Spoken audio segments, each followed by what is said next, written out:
There is only one answer to your question, and I'm going to borrow that answer from Rumi.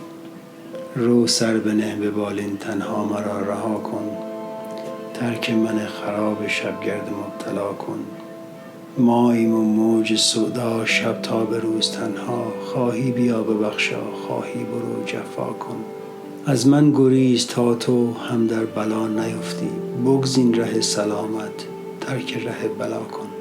It's really such a beautiful poem.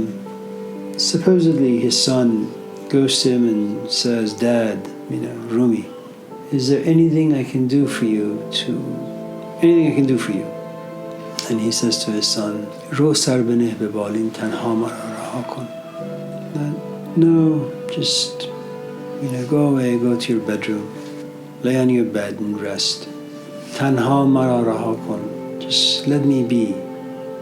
From the age 15 till about 40, Muhammad used to go and sit in the caves. You're talking about a time where the culture is relatively rich. There are traditions in place. You've seen Jews, you've seen Christians, there are shamans everywhere. But there is just this yearning you have inside and you have no idea what they'll to do with it. You take your longing, your yearning, your problems to the Jews, they can't do anything. You take it to the Christians, they can't do anything. You take it to your own people in Quraysh, they can't do anything. And just go to a cave. What's a cave? It's dark. And the nice thing about darkness is that physicality, objects, they disappear. It's like you're floating in air. You're talking about a time where people have no food, they have no shelter, they have no money, they have nothing. Who's got time to ask these big questions? And yet this guy does. Well, what's the remedy to his pain? There is no remedy. And, Rumi says, ترک من خراب شبگرد مبتلا کن. I'm just a wanderer. I live in darkness. And I am مبتلا. مبتلا means I'm infected. دردی است غیر مردن کن را دوا نباشد. It's a pain and its remedy is only death. When you die, then your issue goes away. But until then, you kind of just struggle. If you have that culture inside you, if that culture has given you myths, epics, language, emotions that are religious in nature and quality, read the book of Job. He has no wife, he has no kids, he has no animals, he has no land. He doesn't even have a body that's functional. And what does he say? I want the earth to open up and swallow me. But why did God do this to me? Why am I even here? Why didn't the milk in my mother's breast turn into poison? Why didn't it? After many, many pages of struggle, only near the end, what does God tell him? Accept. Job was able to live with the contradictions and paradoxes that exist in life.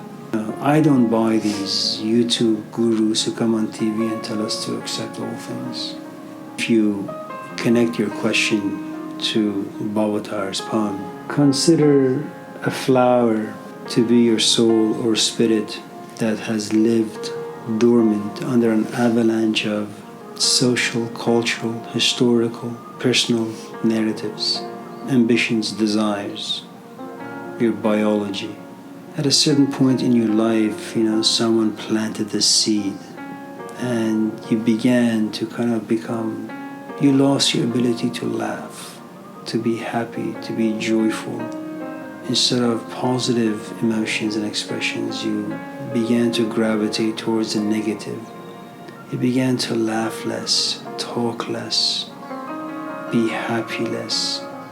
You began to cry more, be alone more, be angry more. You had lots of friends. Now you just live in solitude. And what happens?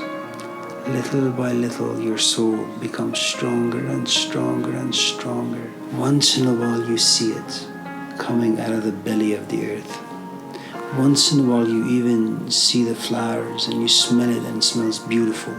And then what happens? There comes a point, something about you says, just want a relationship. Something about you goes on to say more. I want children. I want a job. I want a house. And you pursue them, and then your soul again comes out and says, what the hell are you doing? You know, you cried so much, and through your tears I came out, and you saw me. What need do you have for these other things? You were looking for me, you found me, and now you don't appreciate me. You wanna like put me by the wayside and go pursue other things. The truth is that's just everybody. You survive it the best you can without talking about it to anyone.